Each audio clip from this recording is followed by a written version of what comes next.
오늘 소개해드릴 이 미국 여성은 갑작스럽게 나타난 건강 문제로 인해 기존의 생활 방식을 고쳐야만 했습니다. 안녕하세요. 저는 미국인 테일러입니다. 인생은 어떻게 될지 아무도 모른다는 말이 있습니다. 그러나 불행이 행운이 되는 경우가 종종 있듯이 그녀는 그 경험을 통해 새로운 세계를 발견하게 되었다고 하는데요. 그리고 바로 그 새로운 세계는 우리나라 즉 한국이었다고 합니다. 여행으로 한국에 다녀온 후 재료의 소중함을 알게 되었어요. 같은 재료도 조리 방법에 따라 전혀 다른 맛이 나온다는 것도 원래는 한국에 큰 관심이 없었어요. 하지만 한순간에 나빠진 건강으로 가족 사랑을 다시 한번 느끼게 되고 틈날 때마다 여행을 다니자고 남편과 말했거든요.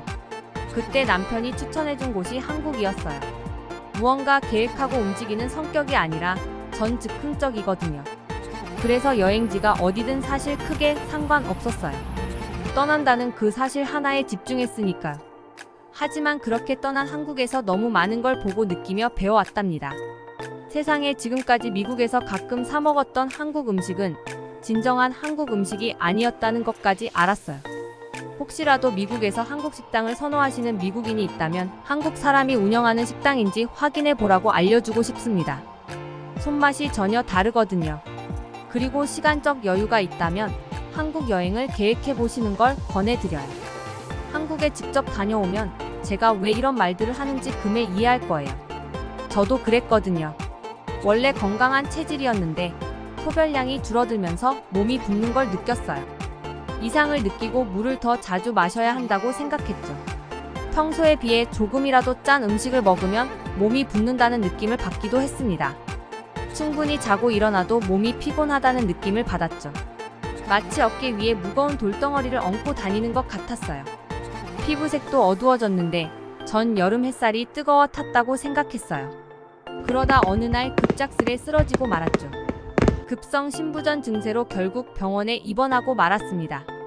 앞에서 제가 겪었던 증상들을 자세히 나열한 건 혹시라도 이런 신체 변화가 느껴진다면 저처럼 쓰러지기 전 예방 조치를 하는 게 좋기 때문이에요.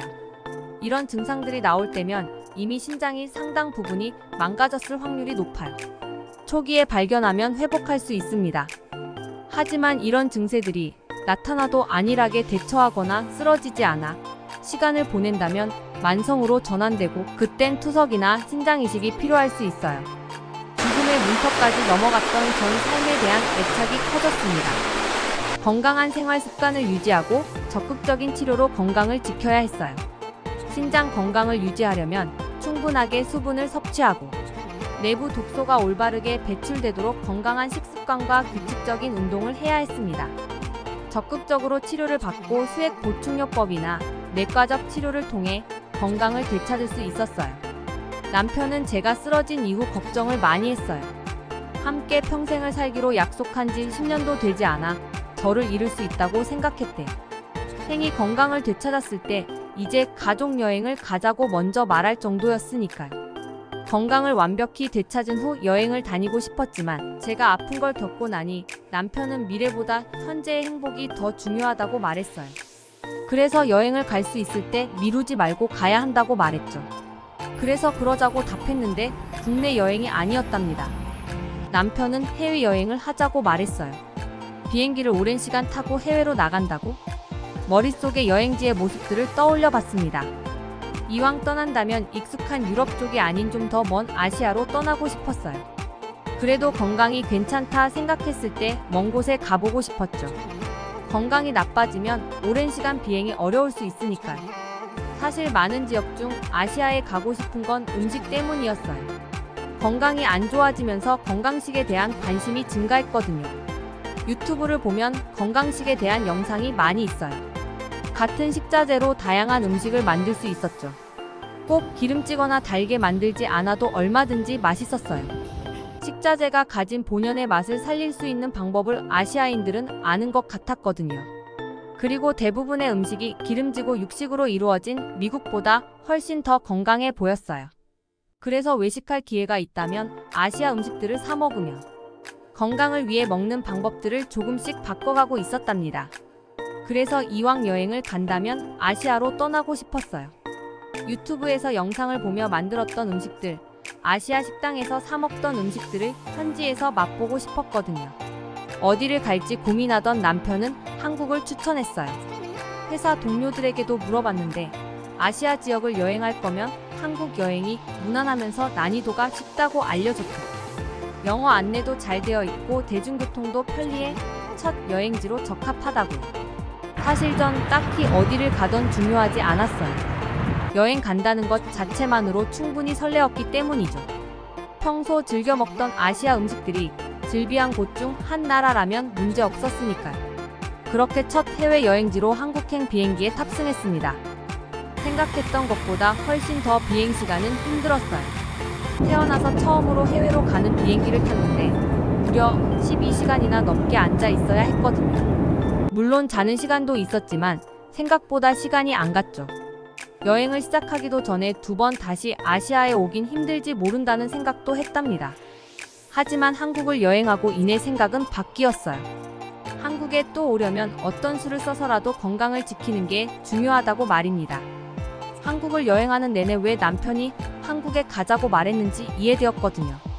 정말 한국은 도시 어디를 가도 여행하기 편했어요. 발전된 나라답게 한국인들도 친절했고요. 특히 미국과 다르게 치안이 좋고 깨끗하다는 부분이 마음에 들었습니다. 아이들을 데리고 갔기에 안전에 대한 부분이 더 크게 다가왔던 것 같아요. 일주일이 넘게 여행했지만 여행하는 내내 위험한 요소를 볼 수 없었어요. 호텔에서 저녁을 많이 먹었던 날, 소화도 시킬 겸 저녁에 도심을 걸은 적이 있거든요.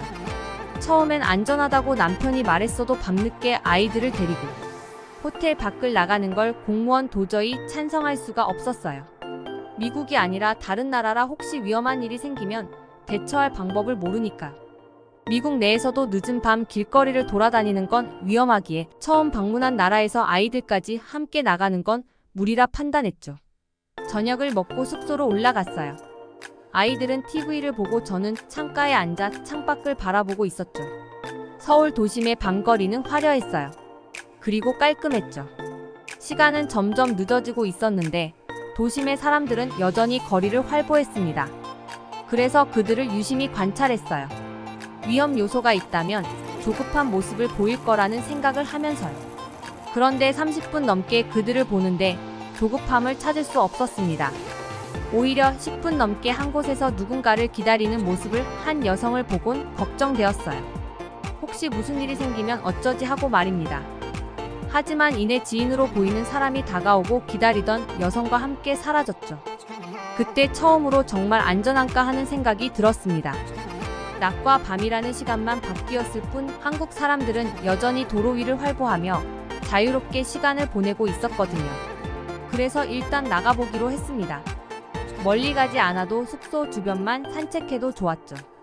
하지만 결과적으로 숙소에서 1시간이나 걸어서 동대문까지 갔답니다. 청계천변을 따라 걷고 도심의 불빛을 따라 걸었거든요. 화려하고 많은 사람이 이 늦은 밤에 모여 있다는 게 신기했어요. 그렇게 한국에 있던 내내 밤낮으로 충분히 여행을 즐길 수 있었답니다. 지금도 잊지 못하는 건 한국에서 먹은 밥이었어요. 건강이 나빠지고 처음으로 식사에 변화를 준 게 밀가루가 아닌 쌀을 이용한 식사였습니다. 그래서 한국 식당에 밥을 먹으러 갔을 때 따뜻한 쌀밥을 보고 익숙하고 반가웠죠. 미국에서 아시아 식당을 이용하며 밥을 먹었던 게 이젠 익숙해져. 진짜 한국 음식을 먹는다는 설렘으로 가슴이 벅찼어요. 한국인이 운영하는 식당을 처음 왔지만 유튜브를 보며 계란밥을 만들어 먹은 적도 있었어요. 김치를 사 먹은 적도 있었고요. 당시 주문했던 음식이 불고기였어요. 불고기도 워낙 미국 내에서 이름이 꽤 알려진 한국 음식이라 당연히 미국에서 먹던 것보다 맛있었지만 한국 흰쌀밥에 비하면 아무것도 아니었답니다. 익숙하게 숟가락으로 한술 퍼서 입에 넣었다가 깜짝 놀랐거든요.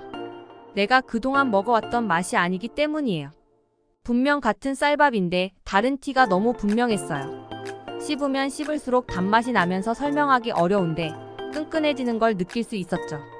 겉모습은 제가 미국에로 먹었던 쌀밥이 분명했어요. 그런데 식단을 바꾸고 지금까지 먹어온 밥맛과는 전혀 달랐습니다. 그러고 보니 한국의 쌀밥은 다른 아시아의 쌀밥과는 다른 것처럼 보이기도 했어요. 저는 식당 주인에게 쌀밥이 너무 맛있다고 극찬했어요. 진심이었거든요. 불고기를 먹으러 식당으로 간 게 아닌 느낌이었어요. 밥 한 공기만 팔아도 충분히 김치에 먹을 수 있다는 생각이 들 정도로 맛있었기 때문입니다. 감탄하고 신기해하는 저와 다르게 사장님은 무언가 쑥스러워하는 것 같았어요. 나중에 남편이 번역해줘 알았는데 밥솥이 알아서 해주는 거라며 별다르게 한 게 없다고 말했다고 전해주었죠. 궁금했던 전 검색도 해보고 한국 마트에도 가보았어요. 그리고 다른 점을 발견했죠.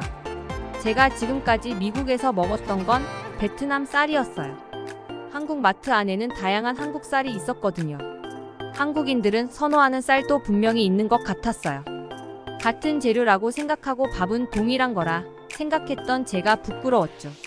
만약 이 사연을 한국 사람이 듣고 있다면 진심으로 사과하고 싶어요. 미국에도 이런 밥맛을 낼 수 있는 쌀을 생산한다면 자부심을 가져도 될 정도라고 생각하거든요. 입안에서 흩어지고 단맛도 거의 느낄 수 없는 베트남 쌀을 한국 쌀인 줄 알았다니.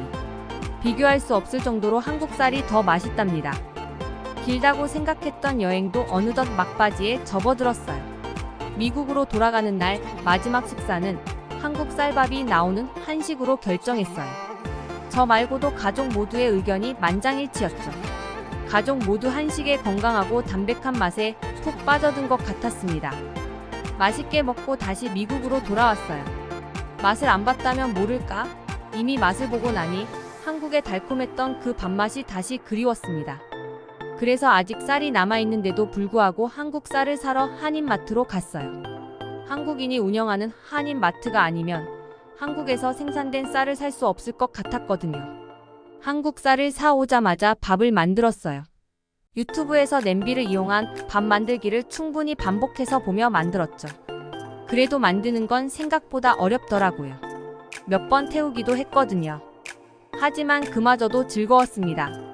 한국 여행이 떠오르면서 돌아다녔던 도심의 곳곳이 떠올랐죠. 심하게 태워서 냄비를 버려야 하는 경우도 있었지만 그마저도 좋았어요. 이제는 바닥에 조금 눌어붙을 뿐 꽤 수준급으로 밥을 할 줄 알거든요. 유튜브에서 냄비에 붙은 밥은 물을 넣고 끓이면 수프처럼 먹을 수 있댔어요. 그것도 나쁘지 않았죠. 7살인 둘째는 매일 아침 눌어붙은 밥에 물을 넣고 끓인 누룽지를 해달라고 종종 말해요. 이제는 일부러 밥을 조금 눌어붙게 만들 정도니까 한식 요리사가 다 되었다는 우스갯소리도 할 정도입니다. 그런데 사실 제가 자랑하고 싶은 부분은 따로 있어요. 지난 주말이 제 생일이었거든요. 남편이 퇴근하고 오더니 큰 선물을 가지고 왔어요. 선물은 주말 아침에 줄 거라며 건들지도 못하게 했죠. 결혼 10년 만에 그렇게 큰 박스에 든 선물은 처음 받는 거라 설레었답니다. 무게도 꽤 나가서 대체 어떤 선물일까 궁금했어요. 그렇게 생일날 아침 눈을 뜨자마자 선물을 뜯어보았는데요. 그 안에는 약간 긴 타원형으로 생긴 가전제품이 들어있었어요. 무엇인지 용도가 궁금했던 전 남편을 쳐다보았죠. 남편은 뚜껑을 열어 안을 보여줬어요. 밥을 하는 전기밥솥이라고 알려주며 한국 식당에서 사용하는 것보다 훨씬 좋은 제품이라고 뿌듯한 듯 말했습니다. 아마 생일날 가전제품을 받고 좋아하는 여자는 저밖에 없을 거예요. 한국 식당에서 본 밥솥이 너무 일반 가정집에는 둘 수 없을 거라고 생각했거든요. 하지만 정말 아담하고 귀여울 정도로 작은 밥솥이 있었다니 빨리 사용해 보고 싶었습니다. 주방으로 들어가 한국 마트에서 사온 한국 쌀을 씻었어요. 설명서가 한국어로 되어 있어서 사용 방법을 몰랐는데 남편이 알려줘 수월하게 사용할 수 있었습니다. 남편 직장 동료 중 한국 사람이 있었는데 어떻게 사용하는지 이미 다 배워왔더라고요. 준비용이 철저한 남편 덕분에 한국에서 먹었던 밥보다 더 쫄깃하고 달달한 쌀밥을 생일날 아침에 먹을 수 있었습니다. 같이 먹을 수 있는 반찬이 별도로 없었는데 어느 순간 밥 한 공기가 사라졌어요. 꽤 많은 양을 푼 것 같은데 말이에요. 불 위에서 냄비로 지었던 밥보다 더 탱탱하면서 쫀득해진 느낌이었어요. 불 조절을 하지 않아도 되니 정말 편하더라고요. 이제는 밥솥에 쌀을 넣고 다른 일을 하지만 처음 몇 번 돌릴 때는 밥솥 앞에 앉아서 떠날 수 없었어요. 정말 알아서 해준단 말이지? 혹시 탄내가 나면 전원을 꺼야겠다는 생각도 그 순간에는 했답니다. 기계라 그런 걱정은 필요 없는데 말이에요. 요즘은 유튜브를 보며 하나씩 한국 음식을 배우고 있어요. 많은 재료를 이용하지 않아도 얼마든지 간단하게 음식을 할 수 있더라고요. 오이나 두부 같은 재료들만 있어도 간편하게 한 끼가 완성돼요. 간단하게 익히고 소금만 쳐도 채소 본연의 맛이 살아나 맛있다는 걸 요즘 깨닫고 있답니다. 그리고 쌀밥이 맛있다 보니 무엇을 곁들여 먹든지 잘 어울리는 것 같아요. 미국 음식과도 말이죠. 그리고 유튜브를 보며 배우는 한국 음식 중에는 사찰 음식도 있어요. 한국에서도 건강을 생각하는 사람들이 선호하는 음식이래요. 만들고 있지만 잘 만들고 있는지 한국 사찰 음식을 먹어보지 못해 알쏭달쏭해요. 그래서 다가오는 여름 다시 한국 여행을 계획하고 있답니다. 제가 만들어본 한국 음식들을 직접 한국에서 먹어보고 잘하고 있는지 알고 싶어서요. 저를 아껴주고 응원해준 남편과 가족 덕분에 요즘 한국 음식에 푹 빠져 지내네요. 그녀는 한때 건강이 나빠지며 큰 위기를 겪었습니다. 그런데 놀랍게도 그 위기 때문에 한국과의 특별한 인연이 만들어졌는데요. 한국 여행을 통해 그녀는 새로운 희망이 생기고 한국 음식을 사랑하게 되었습니다. 무엇보다 한국에서의 경험이 그녀의 건강에도 큰 도움을 줄 수 있는 것 같아 기쁜데요. 앞으로도 건강한 음식과 함께 테일러가 건강한 삶을 이어나갈 수 있었으면 좋겠네요. 한국을 방문한 뒤 건강하고 맛있는 밥에 감동받은 미국 여성 테일러의 사연이었습니다. 듣기 주셔서 감사합니다. 오늘의 영상은 이게 전부입니다. 모두가 건강하길 바랍니다.